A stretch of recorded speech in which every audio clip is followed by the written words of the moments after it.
This dog would not stop walking around. Jeez. Like you were like, I'm done. At one point, you just were like you just shot daggers to that poor sweet old lady. She doesn't even know.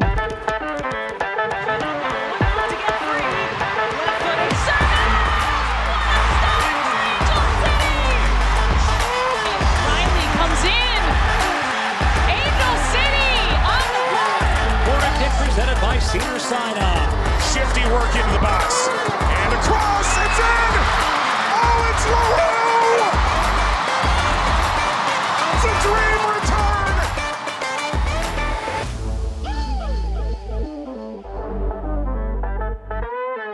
Welcome to Casual FC, an Angel City preview pod. I'm your host, Angela Morales, and this is my co-host of the year, Mario Salazar. Oh, dang. Almost at the end of the year and already one of the co-hosts of the year. Nice. Yep. I'm honored. Yep. It's like when they choose a play of the game and it's like, you know, you're watching football or baseball or something like that and it's like the seventh inning and you're like, there's still time left. Yeah. Stuff can change. Yeah. I'd like to thank all the people that have not hosted this show to allow me to be the... Allowed you to be the co-host of the year. Yeah. Like, I mean, you beat me out. You beat all those other people. Yeah. Look at you. I think the only reason I beat Eva is that I've been here more episodes than she has. So, you know.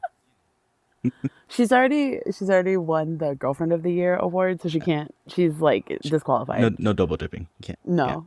Yeah. All right. Well, we've got some stuff to go over. Yeah, we have a lot to say. As you can hear, I was at the game on Monday night for Monday Night Football in the worst possible way. No, I am not sick. This is just a result. So on the last episode of Angel City Football Club, we took on the Orlando Pride at BMO.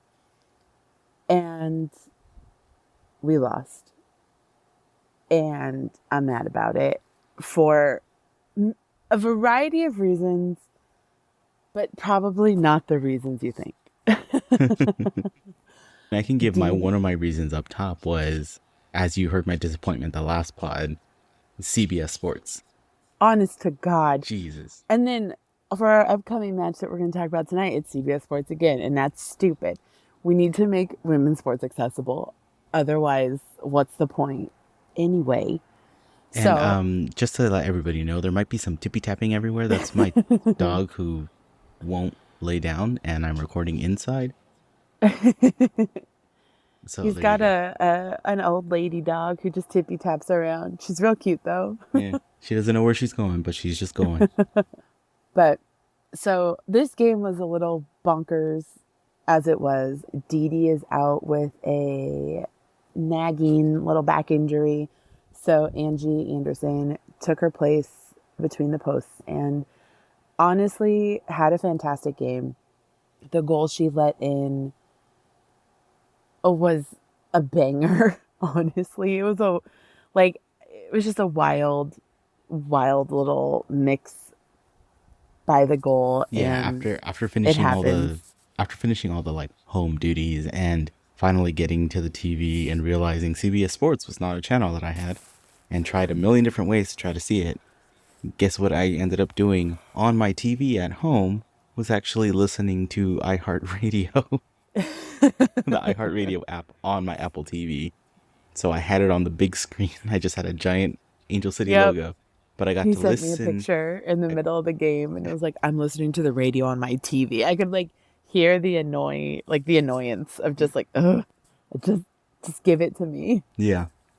And as you know, now that I had the freedom of not staring at the TV, I definitely started scrolling through social media to try to catch up. And I saw that goal, and yeah, that was a banger. That was and the thing is that there had been a shot right before that Angie went to go block, and I think when she fell like on the ground, I think it kind of knocked the wind out of her because she was like a millisecond too slow to get up to then get to the other side of the post, and bleh.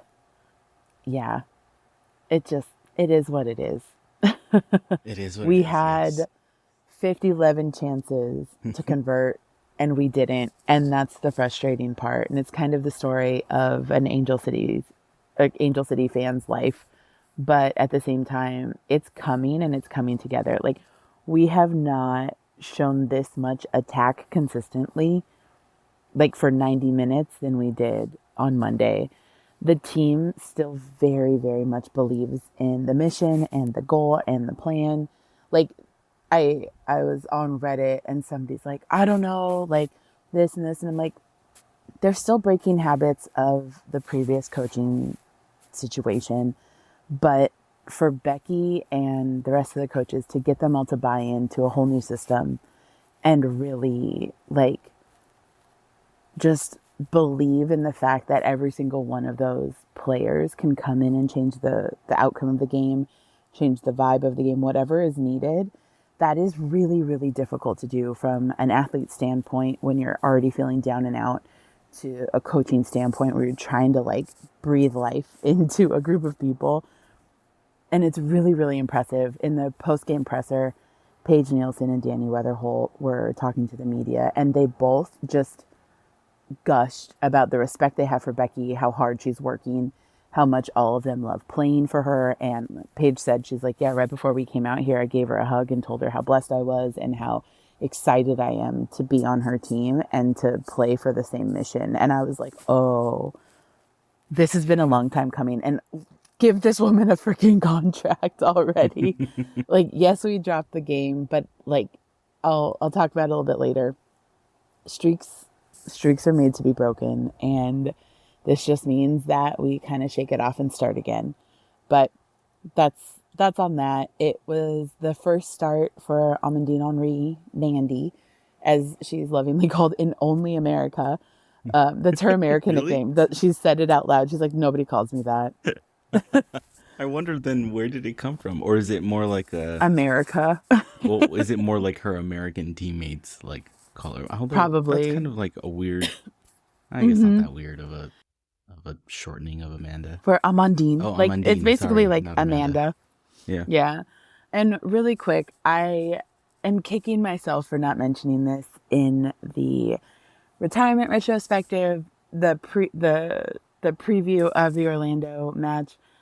I left this out, this like key thing about Marta, and I'm so mad. But for those who don't know, who aren't like the diehard soccer fans, she played here for almost 3 years in the WPS, which is the Women's Professional Soccer League, in the like 2009, 2010 timeframe.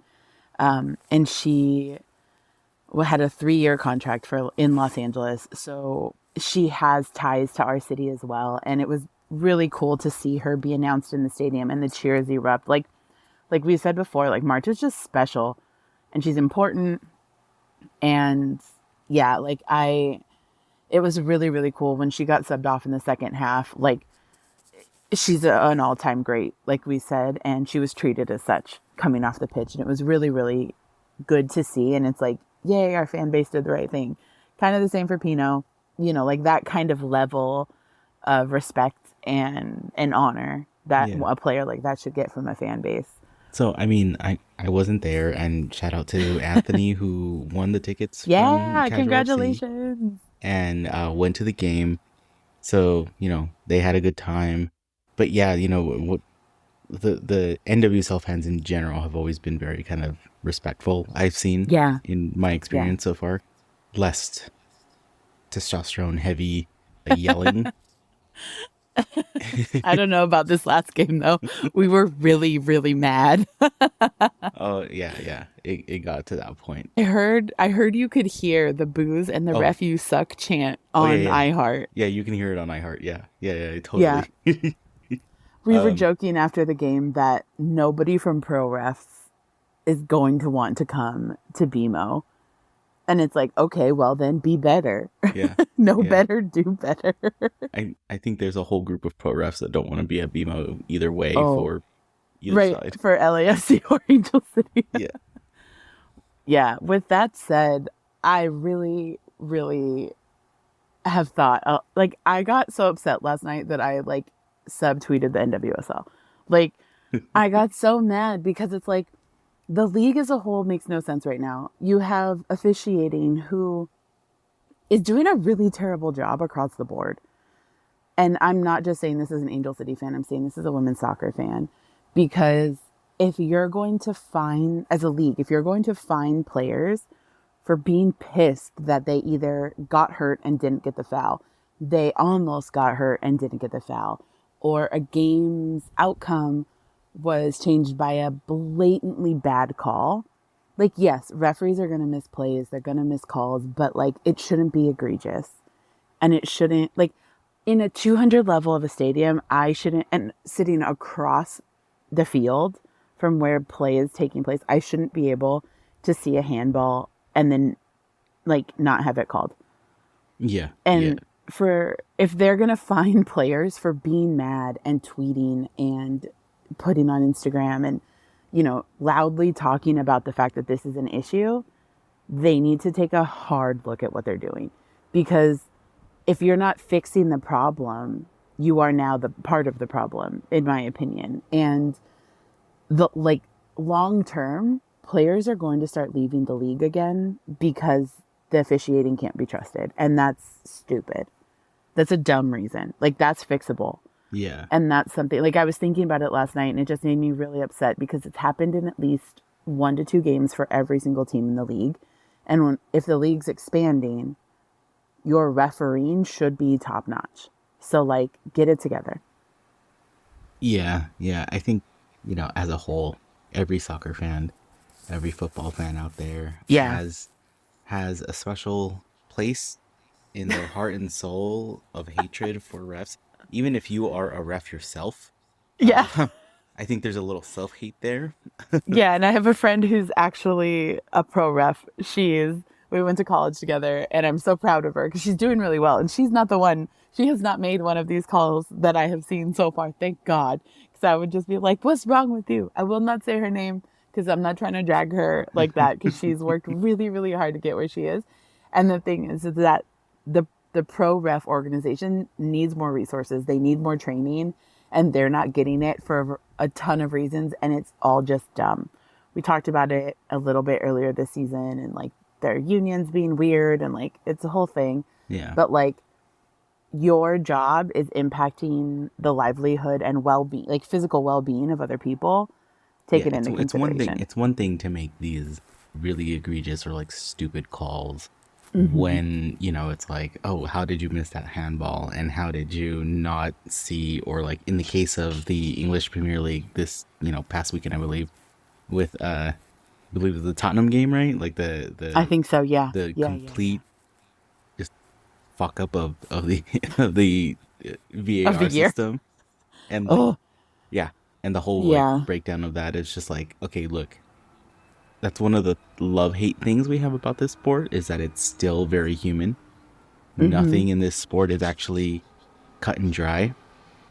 But when those errors start to lead to, when those errors are the potential causes for player injury or for ending someone's career because of like, that one, was it Morgan? Oh, the Alex Morgan where she got tripped, the most recent fine. The one she got fined. Yeah. So it was Morgan. Yeah, that could have been bad.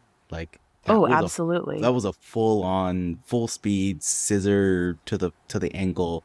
It was flagrant. Yeah. Yeah. And nothing was called. VAR didn't do anything about it. So if you're gonna have VAR, then use it.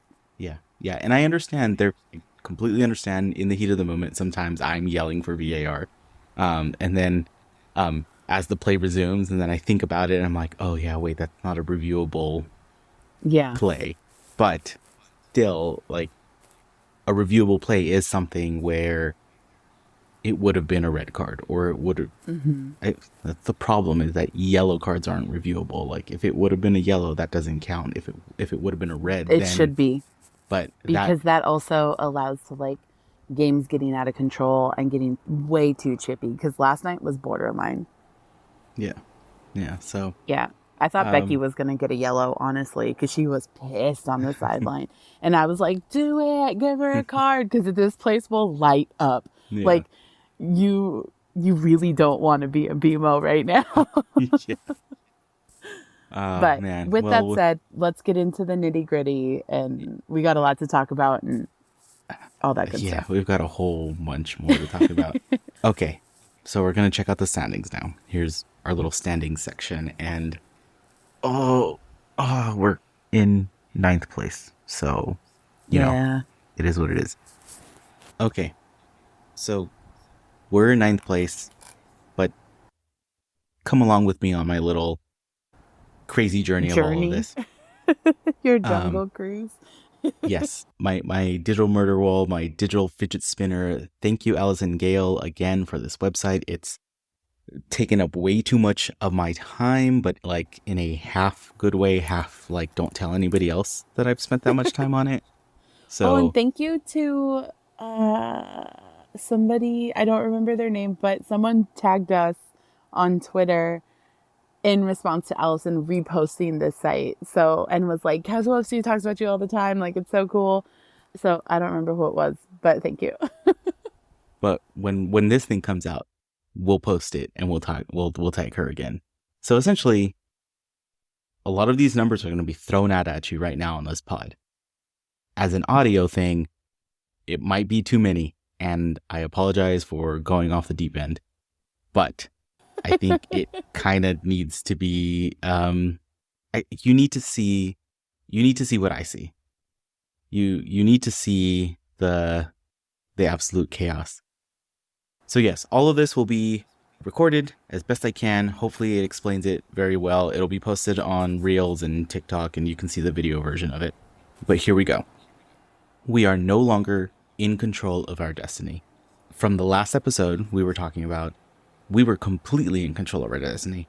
We go undefeated for those last 3 games, boom, in the playoffs, like butter. We would have been in like 4th, 5th place, but solid. Nothing could have derailed us, basically. Yep. This is where it gets to where I did have one scenario. It wasn't the ideal scenario. And I said, Becky, if you were listening, don't go down this route. Apparently she didn't listen to maybe she was busy. She was training. She didn't get to listen to the last episode, so it's all cool. But we're not out of it yet. Nope. The big thing is that we just don't control our destiny again. So we are in the same boat that we were last year during this last like 3-2 game push. 3-2 weeks, yeah. Of the NWSL, where we're so close, yet we need other things to happen. So, in order to go through all of this, what we're looking at right now is the current standings of the NWSL.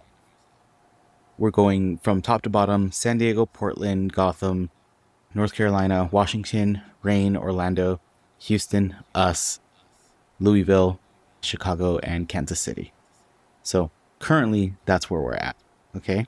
So we absolutely need these last 6 points. We need to win these last 2 matches. So we have Houston coming up, and we also have Portland coming up. Yep.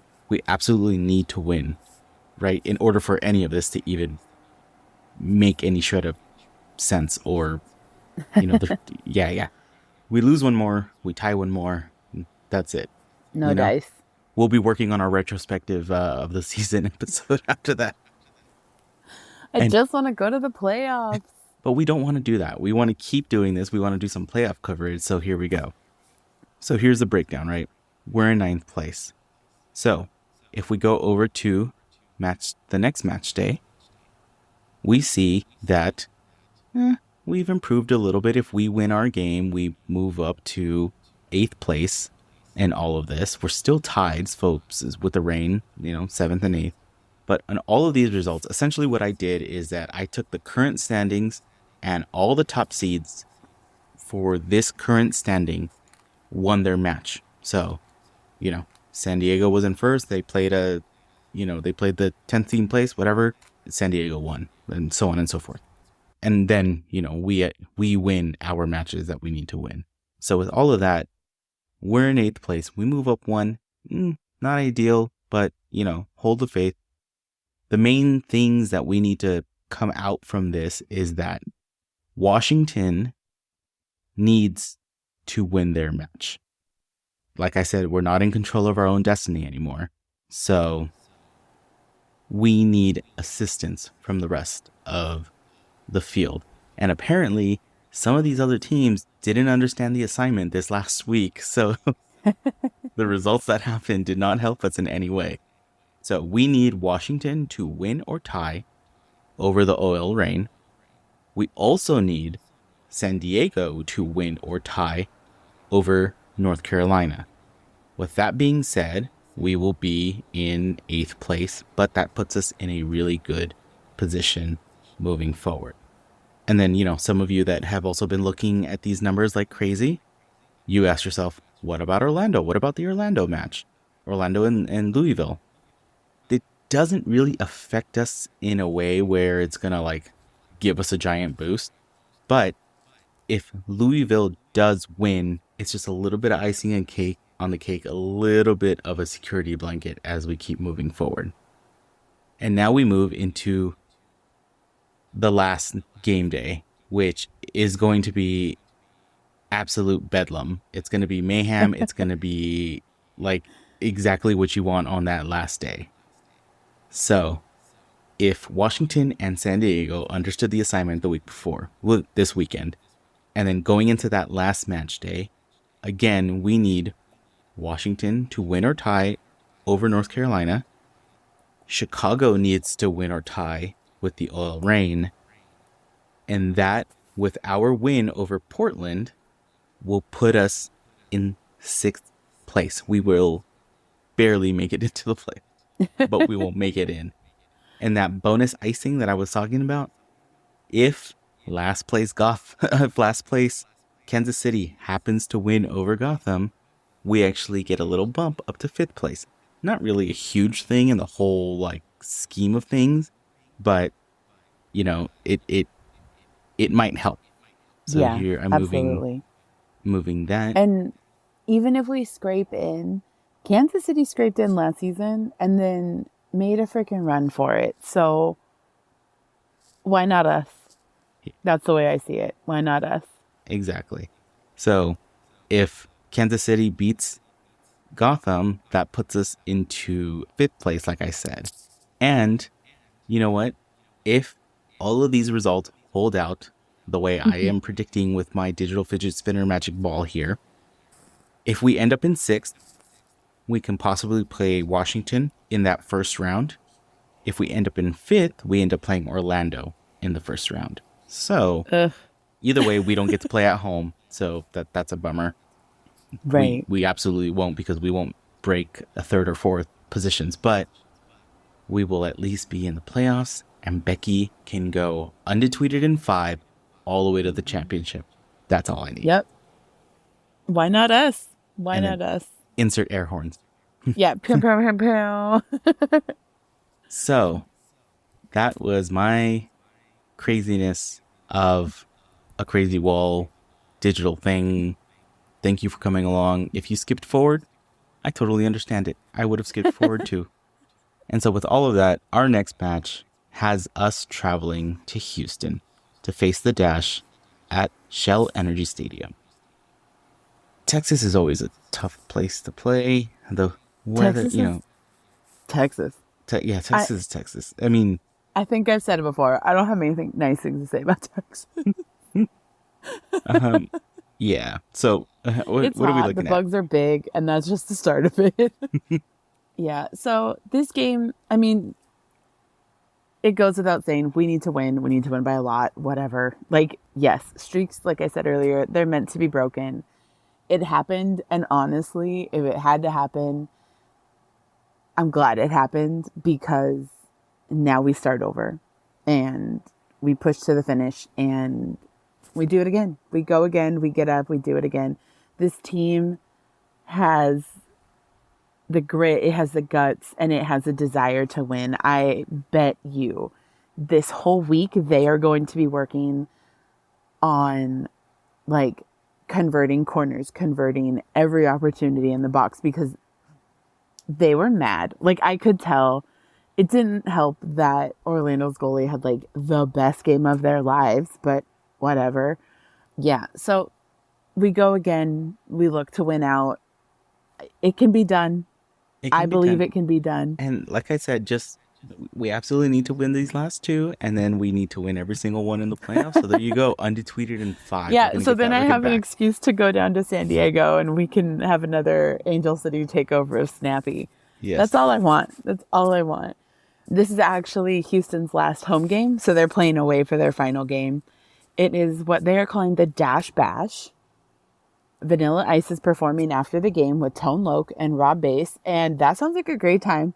I mean, I'm gonna be honest. It sounds like a great time. I know. Side note about these kind of like throwback performers. The very first half marathon I ran was in Seattle, and it was part of the rock and roll series of marathons, half marathons. So they usually have a concert. There's music along the run, but there's always They have like a show. Yeah, post-race concert. My friend actually just told me it's going to be our 10-year anniversary next year from that run. So we're looking for a fun run. We're probably going to do Vegas, but we went to Seattle, and we had no clue. We weren't reading the emails. We were more concerned about we're about to run 13 miles, and we've never done this before. And it wasn't until we landed and we were like there already, and then we were like checking in and looking at our start times and all of that stuff that we found out the performer was Sir Mix-a-Lot. No way. And Sir Mix-a-Lot basically threw an end of run concert. Oh, that's dope.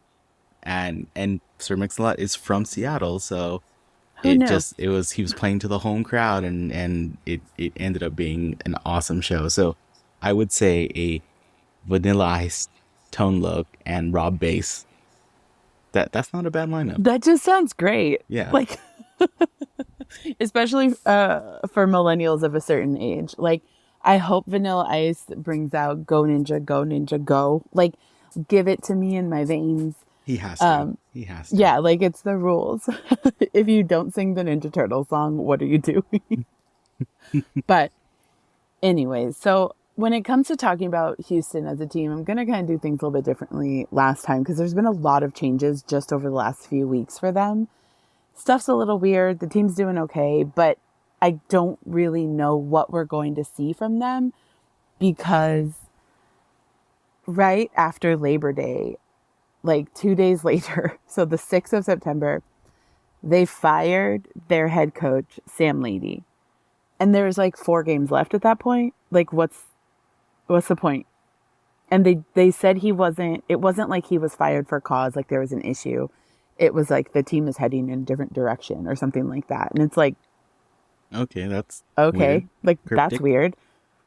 Exactly. Like your face was my reaction when I was talking about it with Eva. We were both like, there's not even a month left in the season. Like, what's the point? Just finish out and then do all this in the off season. But okay. They've named Sarah Loden, she's an assistant coach already, as their interim head coach for the rest of the season. And the weird thing is she was also the interim head coach last season when they fired their coach mid-season.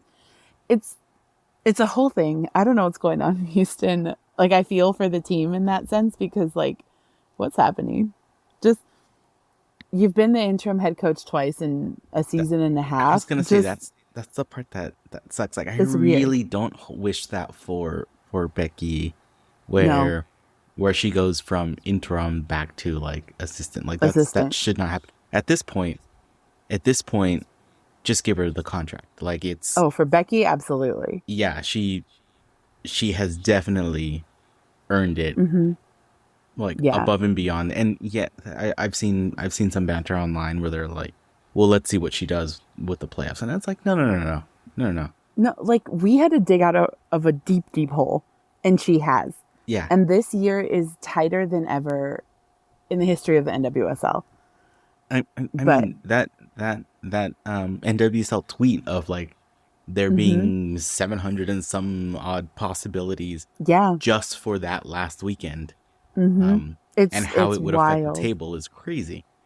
Yeah. So then to add like a coaching change in the mix of that, like, I think we were lucky in the sense that ours happened immediately in the middle of the season. Like, it was a turning point, a halfway point, and we got a clean start, versus you come in with 4 or 5, maybe, I think it was 4 or 5 matches left. Like, that's just weird. I'm wondering, though, if it has something to do with the team losing Ebony Salmon to Aston Villa, and that deal was finalized on September 8th. So it had to have been in the works, which is so wild to me, because Ebony Salmon, we talked about her on the last Dash episode. Yeah. Is stupid good. Like, well, it's the reason why she's in Aston Villa. Yeah, exactly. The reason why she was able to get to Aston Villa on a 3-year deal. So it's not like they just signed her for like the remainder of the season or something like that. They are like, oh no, come back home. Yeah. Come back home. We'll get you all straightened out. We got you. No worries. Because they didn't, like, the Dash didn't actually utilize her in any way that made sense. And she's not stupid. Yeah. Like, if the English teams are like, oh yeah, well, you come here, you'll play, you'll do all that. Bye. Yeah. And go where you're wanted, go where you're respected. Like, Ebony Salmon was not treated as the caliber of player that she is in the NWSL, and it's weird. And I was just talking to someone about kind of giving a crash course in the NWSL and Angel City, and then just how we've been doing. And he asked about Europe, and then I was like, in a lot of NWSL eyes, and I think still globally, NWSL is still a very top tier league. Oh yeah, Are we absolutely the top tier league? No. It's starting to become like a no. It's a gray area. It's like we produce a lot of really good players. We have a very strong national team, but that was really solidly true. Like a decade ago.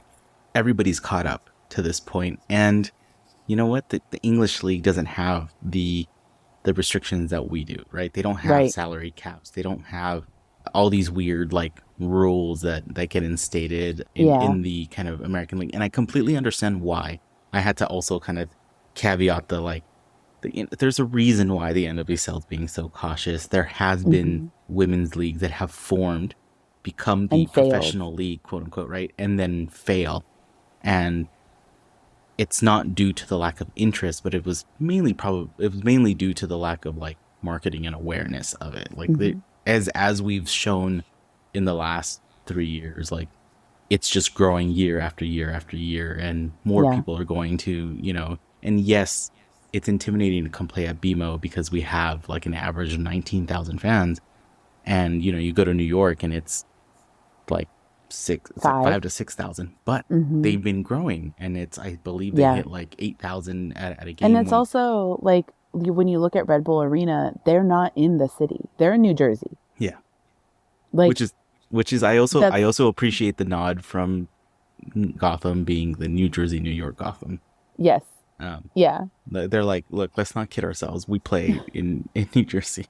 Yeah, we play in New Jersey, but yeah, it's just wild to me how much true investment, how far that goes in women's sports. And I could talk about this for hours across women's sports, different types of play. Like the NWSL is currently negotiating their next media rights deal.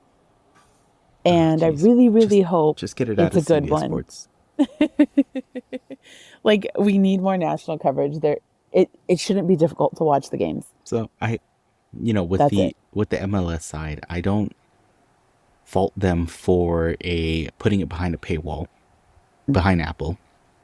But what I think they've done right, and it's just the power of Apple, is the fact that it is stupid simple to watch it. If you have Apple TV, you turn it on, there it is. Yeah. It's there. And the thing is that Apple TV is on a bunch of different devices now. So it doesn't matter if you have an actual device. You have it on your smart TV. And they also do a bunch of key headline games per week that are free.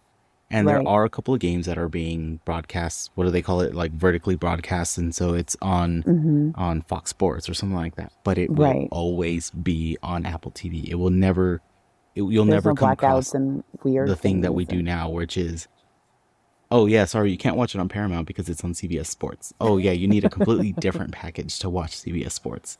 So it's Yep. just, Yep. But anyway, with all that said, Houston is going to Houston and we're going to see what happens. And I don't know. We'll see. But I've got two Angels to talk about and I'm excited about it because I like them both. yes, I'm excited about these two. Yeah. So the first person I want to talk about is Kajo, Katie Johnson. She's from Monrovia. I mentioned her a little bit earlier in the season. She is a forward. So if we're looking to score, Kajo has the experience to push the ball. She kind of plays forward and attacking midfielder, but she looks to score when the ball is in her vicinity. I actually think she would have been a fantastic sub. In this Last last night, game. yeah, I think she would have been real great. Plus, she's a little bit taller, so that always helps. But she's played for the Mexican national team. For those who were at the game and saw the beautiful, beautiful tifo that legitimately made me cry, Wiz, one of the folks who worked on it and helped design it, like she and I were tweeting back and forth today, and I'm just so proud of her because all of that started with a little drawing she did for Cap and Vanessa Gilles, and now it's turned into, oh, I get to help design tifos. She's super artistic. Her art is adorable. But yeah, the tifo was beautiful in so many ways. Katie Johnson plays for the Mexican national team on and off. She hasn't been called up recently, so they may have moved on and kind of gone with a little bit of a younger lineup. But regardless, like she's had a bunch of caps for them. She's played in Chicago. She played on a couple different NWSL teams. And then last season she was with the Wave, but they didn't renew her contract. They also didn't play her a lot. So too bad, so sad. We love Kajo, and I hope she is going to be here for a while. The really cool mile marker for her was that her first cap with Angel City was her 100th NWSL cap. Oh, sweet. So like, I didn't know that. yeah. So her coming on the pitch for Angel City, she hits a milestone that not a lot of people hit. It's obviously becoming a little bit easier because we have more teams and there's more games. But being yeah. at 100, that means, she's been here for a while, and, and yeah, you're right. There was less games. Every year there's progressively more and more games. So right. It really comes down to she's been here. She's a vet.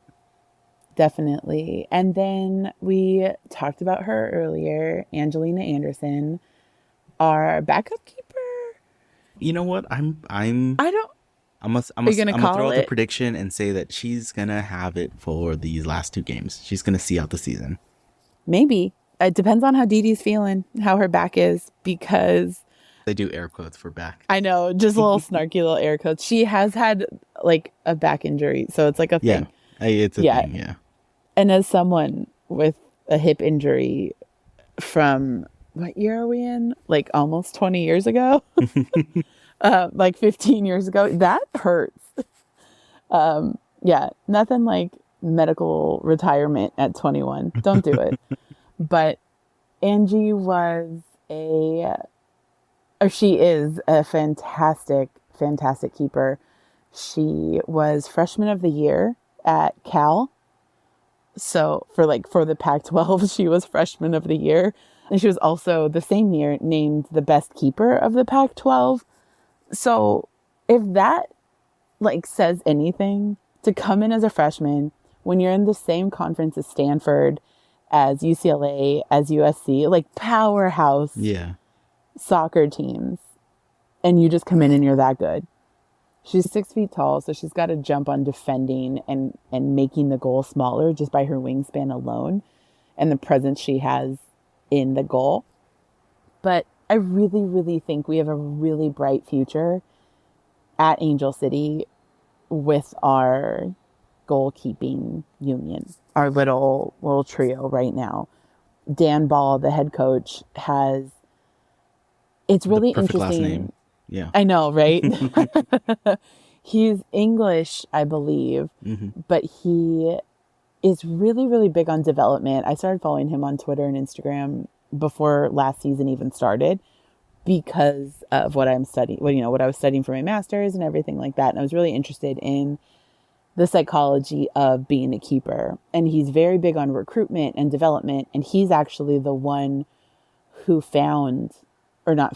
but who kind of flagged Angelina for the team to draft last season.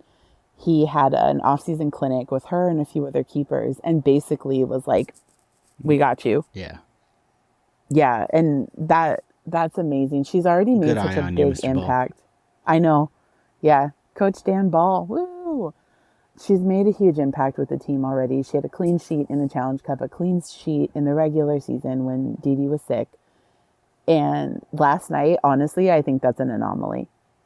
That's one of those where it's like, you know what? You're going to get scored on, but it's not going to happen that often. Yeah, you're going to get scored on. You're never going to have like a perfect season with clean sheets. And that was a banger. So, I mean, there's a difference between being scored on and being scored on by bangers, like just things that you can't possibly stop. Right. They got that shot in the perfect spot between her and the post, like where you can't. It almost looked when she went to try to save it that she realized I have to be careful. Like, is it my head? Yeah. Or do I let the ball go in? Yeah. I mean, it was dangerously close. Like, I look at the replay all the time and I was just like, oh.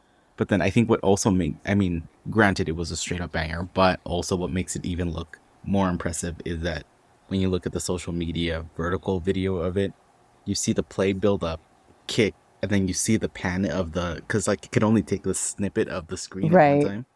So it seems like it's moving way faster than it is.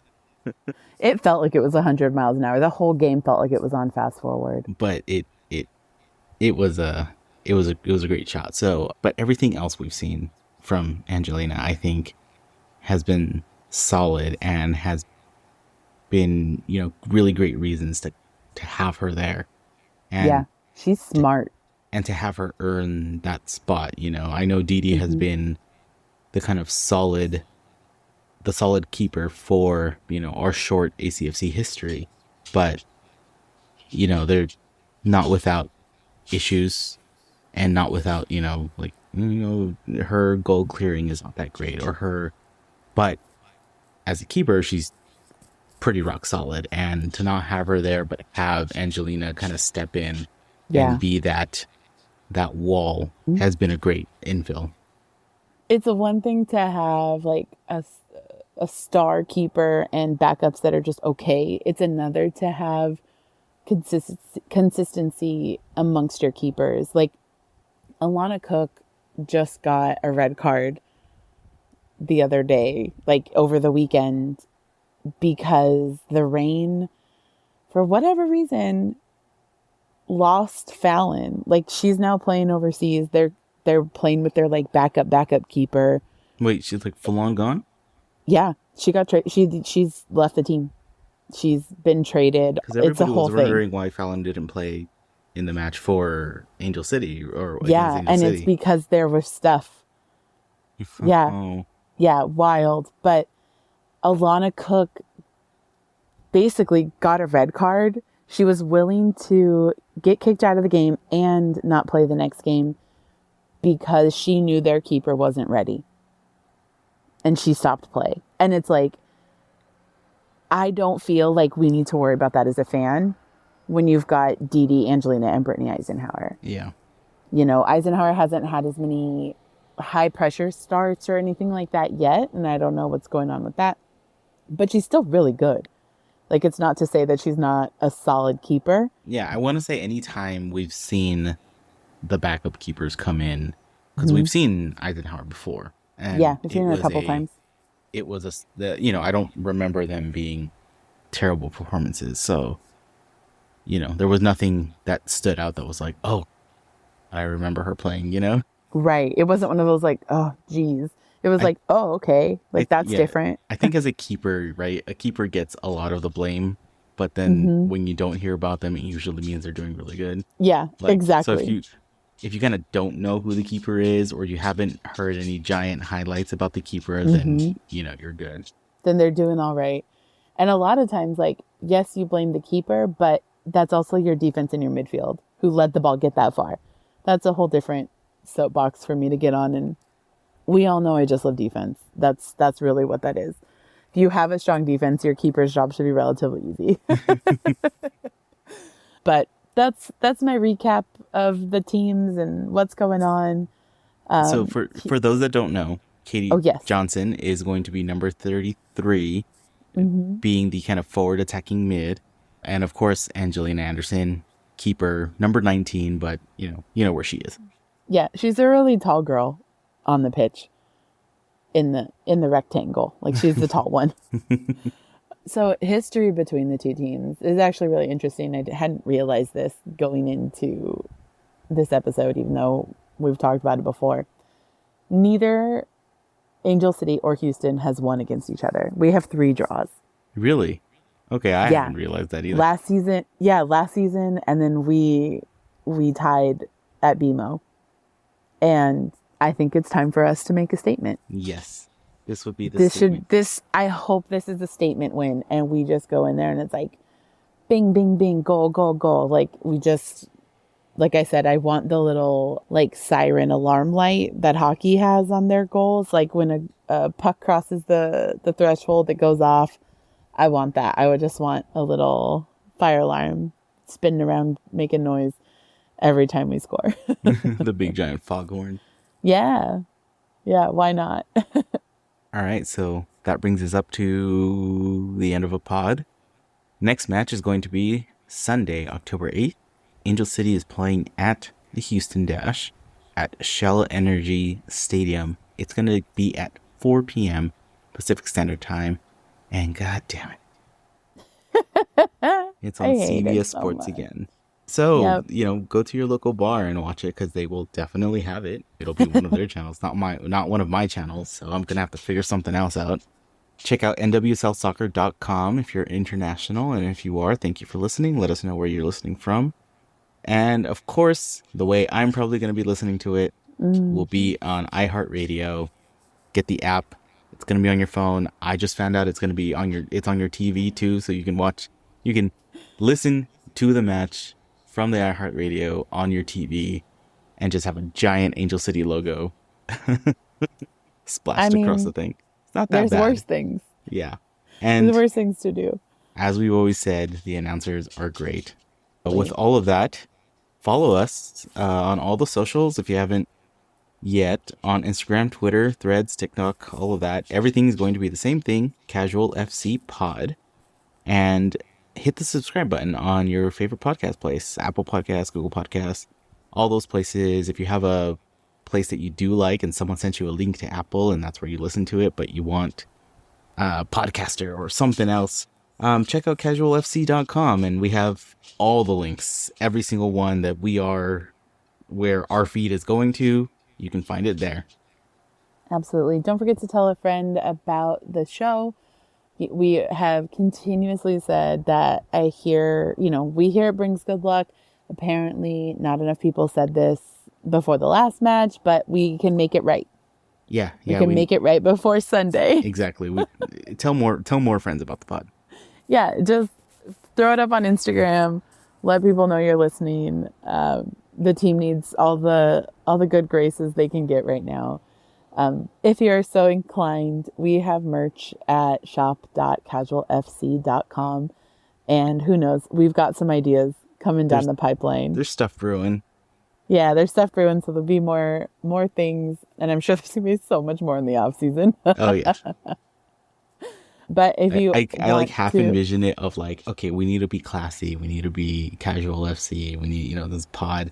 And then the other side of me is like, do you remember the East Bay catalog with all the like... right? Don't even get me started on how much I love the East Bay catalog. I was so sad. R.I.P. East Bay. Yes, when they went we miss you. But all us sneakerheads miss you. We will toe the fine line between classy podcast and East Bay catalog. Yes, we will find our happy medium. If you don't feel like buying merch right now, but you want to still support us, feel free to buy us a coffee. You can check out the link in all of our social bios or go to buymeacoffee.com/casualfcpod. With that said, thanks for listening. We'll see you on Sunday. Have fun, everyone. Have fun. See you back at BMO in 3 weeks? A week and a half? On the 15th. I don't know. On the What's 15th. today? Last home game. 10 days. It'll be the 10 days. crazy day. Yes. Yeah. See you guys. Bye. Bye.